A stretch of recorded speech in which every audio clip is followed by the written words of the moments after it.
මේ අවස්ථාවේදී ආචාර්ය මණ්ඩලයේ සහාය දීමේ තරඟය ඉතා උණුසුම් ක්‍රියාත්මක වෙනවා. සාරිපුත උස්සගෙන ප්‍රථම ස්ථානයේ රැඳෙනවා අපගේ ගුරු මහත්මයා.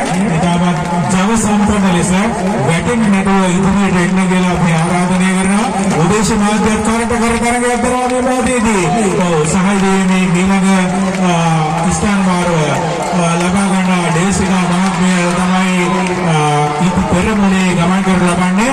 අයිති තරගයක් තමයි යන්නේ. හොඳයි මේ මොහොතේදී තවත් අවසන් යෂ්ටි හෝමාරුව මේ මොහොතේදී සිදු වෙනවා ලබනවා. ශාලාලේ මහත්මිය ඉතාමත් හොඳින් ගමන් කරනවා මේ අවස්ථාවේදී. ජයග්‍රහණය උදෙසා ඇයගේ විශාල අඩි තබමින් ජයග්‍රහණය අපිව සිටිනවා.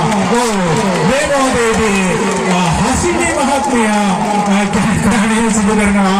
ඇයගේ උපරිම දක්ෂතාවය